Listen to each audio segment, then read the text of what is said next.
शेतकरी मित्रांनो, राम राम. कोणत्या भागात पिकांना जीवदान मिळणार हे जाणून घेण्याआधी महत्त्वाच्या सूचनावर एक नजर टाकू. सर्व शेतकरी बांधवांना सूचित करण्यात येते की राज्यातील वातावरणात लवकरच बदल होणार आहे आणि त्या बदलानुसार राज्यातील स्थानिक वातावरणात थोडी वाढ होऊन पावसाची शक्यता आहे. कोणत्या जिल्ह्यांना कसे हवामान असणार हे जाणून घेण्यासाठी अंदाज शेवटपर्यंत पहा. सर्व जिल्ह्यांचा अंदाज दिला आहे. नमस्कार, मी डॉक्टर मच्छिंद्र बांगर महाराष्ट्रातील आणि देशातील हवामान परिस्थिती संदर्भात ताजा अंदाज देणार आहे. सुरुवातीला आपण असं बघतो की मध्य भारतावर असलेलं कमी दाबाचं क्षेत्र हे आता कमजोर होऊ लागलं आहे. उत्तर भारतामध्ये WD असला तरी त्याचा काही मर्यादित असा प्रभाव आहे. बंगालच्या उपसागराच्या पूर्वेकडून हवामानात बदल होतो आहे, त्यामुळे नव्याने कमी दाब तयार होण्यास अनुकूल परिस्थिती आहे. परंतु एकूणच भारतातील पावसाचं प्रमाण ऑगस्टच्या उत्तरार्धात वाढणं अपेक्षित होतं, परंतु ते कमी होताना दिसते आणि याला पूर्णतः एल निनोचा प्रभाव कारणीभूत आहे. भारतातील पाऊसमानाचा सध्या आपण विचार केला तर या ठिकाणी स्पष्टपणे जाणवतं आहे की उत्तर प्रदेश, पूर्व मध्य प्रदेश, छत्तीसगडचा उत्तरेकडील भाग या ठिकाणी पाऊस झाला आहे. थोड्याफार प्रमाणामध्ये उत्तराखंड, हिमाचल प्रदेशमध्ये पावसाचं वातावरण गेल्या 24 तासात होतं. तेलंगणामध्ये ठीक पाऊस झालेला आहे आणि आता तामिळनाडू, केरळ किंवा संपूर्ण पश्चिम किनारपट्टी या ठिकाणी देखील पावसाचं प्रमाण वाढलेलं आहे. बाकी उर्वरित भारतामध्ये पावसाचं प्रमाण कमीच आहे. फक्त महाराष्ट्राचा विचार करता कोकण आणि पूर्व विदर्भ असं पावसाळी वातावरण आहे.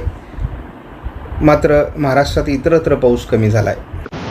ज्यांनी या चॅनलला सबस्क्राईब केलं नसेल, दररोज व्हिडिओ बघतात, त्यांनी देखील या चॅनलला सबस्क्राईब करायचा प्रयत्न करा की जेणेकरून तुम्हाला दररोजचं नोटिफिकेशन येईल आणि तुम्हाला नवीन अपडेट हवामानाविषयी समजेल. आपलं मॉडेल बेस अंदाज आहे. आपण मॉडेलशिवाय अंदाज सांगत नाही. मनाच्या अभ्यासाला फार किंमत नसते. जे मॉडेलमध्ये दिसते ते आम्ही तुम्हाला सांगणार आहोत. कारण हे जरी शेतकऱ्यांना कळलं तरी आमच्या मॉडेलकडे बघण्याची नजर आणि आमचा अनुभव हा शेतकऱ्यांकडे नसतो आणि त्यामुळे आम्हाला वर्षानुवर्ष मॉडेलकडे बघून परिस्थिती काय बदलू शकते याचा आम्ही अंदाज देतो. जरी आता JFSमध्ये अंदाज दाखवलेला नसला आणि SMW मॉडेलमध्ये दाखवला असला तरी त्या दोन्ही मॉडेलचं काम कशा पद्धतीने चालतं याचाही अनेक वर्षाचा आम्हाला अनुभव आहे. एल निनोच्या किंवा ला निनाच्या परिस्थितीत काय परिस्थिती असते याचाही अंदाज असतो आणि मग ते तसे बदलतात का हेही आम्ही बघत असतो. कोकणमध्ये पावसाळी परिस्थिती सध्या आहे आणि हा ऑगस्टचा पॅटर्न आहे कोकण आणि पूर्व विदर्भ. त्यामुळे परिस्थिती जशी ही पुढे जाऊन ती बदलणार आहे. कोकण घाटमथा हलके सरींची शक्यता, श्रावण सरींची शक्यता कोकणात अजूनही आहे. पूर्व विदर्भात पावसाची शक्यता SMW मॉडेलने कायम ठेवली आहे. 22लाही कोकण आणि पूर्व विदर्भ असंच पावसाळी वातावरण आहे. मात्र सोलापूर, लातूर, धाराशिवच्या दरम्यान स्थानिक वातावरणाचं शक्यता दाखवलेली आहे. 23 तारखेला महाराष्ट्रामध्ये दुष्काळी पट्ट्यामध्ये म्हणजे अहिल्यानगर, बीड, परभणी, नांदेड, लातूर, धाराशिव, सोलापूर या भागात स्थानिक पावसाचं वातावरण वाढू शकतं. म्हणजे वातावरण बदलू शकतं आणि कोकणामध्येही पावसाचं प्रमाण वाढू शकतं. विदर्भामध्ये मुसळधार पावसाची शक्यता कायम ठेवलेली आहे. हाही पूर्ण दुष्काळी पट्टा आहे. कुठे चंद्रपूर, गडचिरोली, नागपूर, अगदी भंडारा देखील किंवा वर्धा देखील, अमरावती हे सगळे दुष्काळी जिल्हे आहेत आणि या ठिकाणी पावसाचं वातावरण बनेल हा SMW मॉडेलचा अंदाज कायम आहे. 25ला देखील कोकणातील पाऊस थोडासा कमजोर होतो आहे, परंतु विदर्भाकडून पावसाचा अंदाज SMW मॉडेलने कायम ठेवला आहे. 25 तारखेला विदर्भात मोठ्या पावसाचे संकेत आहेत. जवळपास तो वाशिम, हिंगोलीपर्यंत प्रभाव असणार आहे. अकोला, अमरावतीपासून तर गोंदियापर्यंत आणि इकडे नांदेडपासून तर गडचिरोलीपर्यंत हा पाऊस दाखवण्यात आला आहे. तसं कोकणातील पाऊसमान आता हळूहळू कमी होताना मात्र दाखवलेलं आहे आणि साधारण नारळी पौर्णिमेनंतर नैसर्गिक नियमाप्रमाणे पाऊसमान कमी होत असतं कोकणामध्ये आणि मग उर्वरित महाराष्ट्रातील पाऊसमान वाढत असतं. त्याच वेळेस उत्तरेला सरकलेली मान्सून ट्रफ ही काही अंशाने मध्य भारताकडे सरकत असते आणि त्यामुळे मध्य भारतावर आलेल्या मान्सून ट्रफमुळे मध्य भारतात पावसाचं प्रमाण देखील वाढत असतं. त्यामुळे कोकणाकडील पाऊस कमजोर होतो आहे हे एक संकेत आहे. म्हणजे निसर्ग नियमाप्रमाणे संकेत बदलत आहेत. विदर्भात पावसाचं प्रमाण देखील वाढतं आहे. म्हणजे दुष्काळ निवारणासाठी आपल्याला विदर्भात अपेक्षा आहेत. आता याच तारखांना म्हणजे 26 तारखेपासून महाराष्ट्रात पूर्णपणे निरभ्र आकाश होईल असं JFHचा अंदाज आहे. आणि ECMWF मॉडेल मात्र विदर्भात मोठे पाऊस दाखवत आहे. बघूयात नेमकी काय होतं आहे. आणि आपला अंदाज आहे की ECMWF मॉडेलचा अंदाज जुळेल. 27 तारखेला देखील पूर्व मराठवाड्यापर्यंत म्हणजे अगदी पूर्व बीड, जालना, परभणी, नांदेडपर्यंत या सिस्टमचा प्रभाव पडण्याची शक्यता आहे. 28लाही विदर्भात पाऊस कायम दाखवला जातो आहे. 29लाही पूर्व विदर्भात पाऊस आहे. 30लाही या सिस्टममध्ये आणखी प्रभाव निर्माण होतो आहे. प्रशांत महासागरामध्ये एकापाठी एक चक्रीवादळं तयार होत आहेत. संपूर्णपणे मान्सूनचं बाष्प हे खेचत आहेत आणि त्यामुळे भारतामध्ये अपेक्षित पाऊसमान तयार होत नाही किंवा भारतात तयार होणाऱ्या वादळी प्रणाल्यांना ताकद मिळत नाही आहे. आणि ही मूळ मान्सून कमजोर राहण्याची दुसरे कारण आहे. आणि याला हे एल निनोच्या कालावधीमध्ये घडत असतं. या 15 दिवसामध्ये राजस्थानच्या पश्चिमी भागात पावसाची शक्यता नाही. केवळ मध्य भारतावर पाऊस असणार आहे आणि त्याचा विदर्भाला काही प्रमाणात फायदा होऊ शकतो. किरकोळ पाऊस हा पश्चिम महाराष्ट्र, दक्षिण कोकणात वाढू शकतो. परंतु महाराष्ट्रात पाऊसच पडणार नाही असं नाही. जसं राजस्थानमध्ये आपल्याला पूर्णपणे निरभ्र अशा प्रकारचं वातावरण दाखवलं आहे किंवा गुजरातमध्ये दाखवलं आहे, ती परिस्थिती महाराष्ट्रात नाही आहे.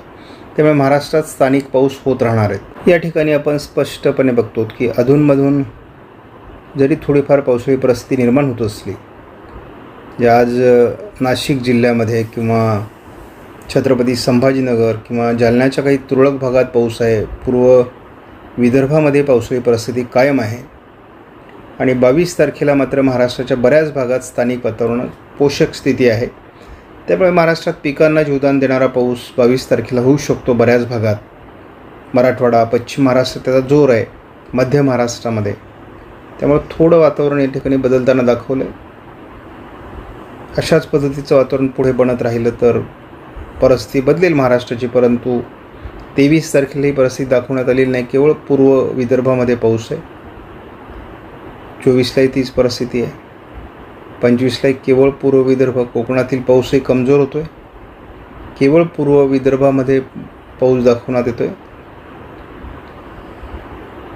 27ला थोडा अंतर्गत भागात मराठवाड्याच्या पूर्व भागापर्यंत तो पोहोचतो आहे.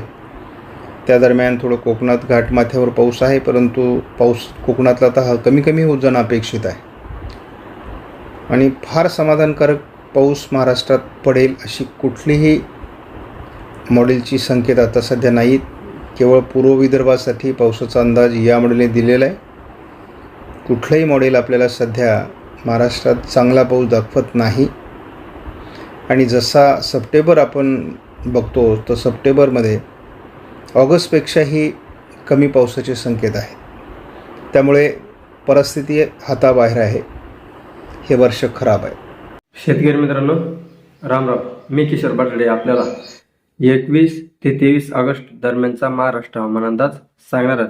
तर शेतकरी मित्रांनो, सर्वप्रथम मी आपल्याला एवढंच सांगतो की या 23-24 ऑगस्टच्या आत जर आपल्या भागात स्थानिक वातावरणाचा पाऊस झाला नाही तर अशा ठिकाणी आपण फवारणी करताना नक्कीच जमिनीतील ओलाव्याचा विचार करावा.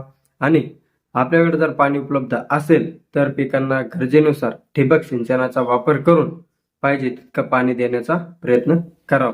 चला तर आपण अंदाजाला सुरुवात करू.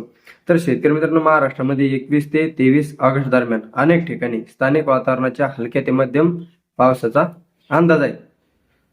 तर आपण यामध्ये विदर्भाचा सुरुवातीला अंदाज घेणार आहोत, कारण की विदर्भामध्ये अनेक मॉडेल वारंवार जोरदार ते मुसळधार पाऊस दाखवतो, परंतु तसा पाऊस होत नाही. त्यामुळे आपण सर्वप्रथम विदर्भाचा अंदाज पाहणार आहोत. तर विदर्भातील काही जिल्ह्यातील काही भागात या दरम्यान मध्यम तर काही ठिकाणी वातावरण पोषक निर्माण झाल्यास जोरदार देखील पाऊस होण्याचा अंदाज आहे. त्यात पूर्व विदर्भातील नागपूर, भंडारा, गोंदिया, गडचिरोली आणि चंद्रपूर या जिल्ह्यांना मान्सूनचा प्रभाव आणि स्थानिक कमी दाबाच्या क्षेत्रामुळे बऱ्याच ठिकाणी मध्यम तर मोजक्या ठिकाणी जोरदार पाऊस होऊ शकतो. तसेच पश्चिम विदर्भातील अमरावती, अकोला आणि बुलढाणा, वाशिम तसेच यवतमाळ आणि वर्धा या जिल्ह्यांना विखुरलेल्या स्वरूपात हलका ते मध्यम पाऊस होऊ शकतो, तर काही ठिकाणी दमटपणा आणि उकाडा जाणवू शकतो. त्यानंतर आहेत मराठवाडा. तर मराठवाड्यातील अनेक भागात आज दुपारनंतर हवामानात थोडा चांगला बदल पाहायला मिळेल. तर उद्यापासून या वातावरणात अधिक वाढ पाहायला मिळेल. यात छत्रपती संभाजीनगर आणि जालना या जिल्ह्यात 23 ऑगस्ट पर्यंत हवामान ढगाळ राहून म्हणजे स्थानिक पातळीवर पावसाचे ढग जमा होऊन काही ठिकाणी हलक्या ते मध्यम पावसाच्या सरी होण्याची शक्यता आहे. म्हणजे हलका पाऊस होऊ शकतो. तसेच काही ठिकाणी पोषक वातावरण तयार झाल्यास मध्यम पावसाच्या देखील सरी छत्रपती संभाजीनगर आणि जालना या जिल्ह्यांमध्ये 23 ऑगस्ट पर्यंत म्हणजे 21 ते 23 ऑगस्ट दरम्यान होऊ शकतात. तर हिंगोली, परभणी आणि नांदेड या जिल्ह्यातील विदर्भाला लागून असलेल्या भागात विखुरलेल्या स्वरूपात मध्यम पाऊस होऊ शकतो. तर उर्वरित भागात हलका पाऊस 23 ऑगस्ट पर्यंत होऊ शकतो. तर लातूर, धाराशिव आणि बीड या जिल्ह्यातील बऱ्याच भागात स्थानिक वातावरणाचा जोर कमी राहील, तर काही ठिकाणी हलक्या पावसाच्या सरी होण्याचा अंदाज आहे.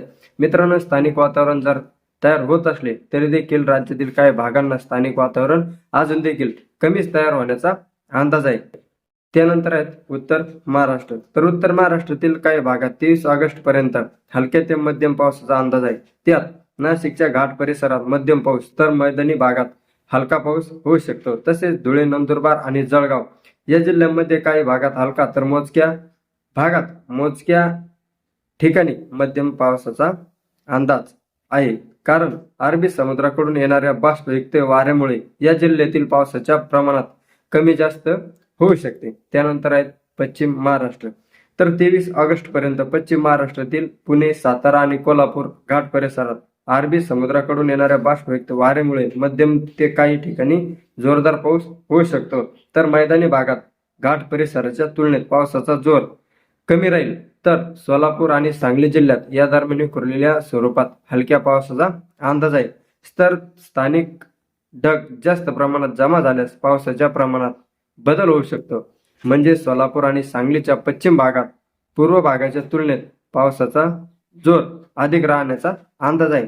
तर अहिल्यानगर जिल्ह्यात तुरळक ठिकाणी हलक्या पावसाची शक्यता आहे. तर शेतकरी मित्रांनो, एकंदरीत आपण संपूर्ण महाराष्ट्राचा म्हणजे 4 विभागाचा हवामान अंदाज सविस्तर आणि सोप्या भाषेत जाणून घेतला. तर शेतकरी मित्रांनो, आज म्हणजे आता सध्या घडीला अनेक ठिकाणी कडक ऊन पडलं आहेत, उकाडा आणि दमटपणा अनेक भागात जाणवत आहेत. तर मित्रांनो, या वातावरणात नक्कीच आज दुपारनंतर म्हणजे 3, 4, 5 या दरम्यान म्हणजे इथून पुढे वातावरणात आपल्याला सकारात्मक बदल पाहायला मिळतील. आणि अशी अपेक्षा आहे की 22-23च्या दरम्यान राज्यातील अनेक भागात म्हणजे मराठवाडा असेल, विदर्भ असेल, उत्तर महाराष्ट्रातील काही भाग, त्याचबरोबर पश्चिम महाराष्ट्रातील काही भाग, अशा भागांना स्थानिक वातावरणाचा पाऊस होईल. ज्या भागात होईल त्या भागातील पिकांना नक्कीच थोड्याफार प्रमाणात का होईना जीवदान मिळेल. परंतु शेतकरी मित्रांनो, या दरम्यान अनेक भागात शेतकरी काय करतात की पुढे पाऊस येणार असा अंदाज सध्या पाहतात आणि लगेच आपल्या पिकांना खते देण्यास सुरुवात करतात. तर शेतकरी मित्रांनो, असं करू नका. कोरड्या जमिनीमध्ये किंवा पुढील येणाऱ्या पावसाचा थोडक्यात अंदाज घेऊन खत व्यवस्थापन करू नका. त्यामुळे शेतकरी आर्थिक संकटात जाऊ शकतो. एकदा चांगला पाऊस होऊ द्या, त्यानंतरच आपण खत व्यवस्थापन करू शकता. आणि हवामानातील अधिक माहितीसाठी आपण हवामान खाते त्याचबरोबर माननीय डॉक्टर मच्छिंद्र बांगर साहेब यांच्या हवामान अंदाजाचा संदर्भ घेऊ शकता. चला तर शेतकरी मित्रांनो, आपले काही प्रश्न असतील तर कमेंट्समध्ये नक्की कळवा. चला, व्हिडिओ शेवटपर्यंत पाहणाऱ्या सर्व शेतकऱ्यांचे खूप खूप धन्यवाद. भेटू पुढच्या व्हिडिओमध्ये. तोपर्यंत जय जिजाऊ, जय शिवराय, जय शंभूराजे.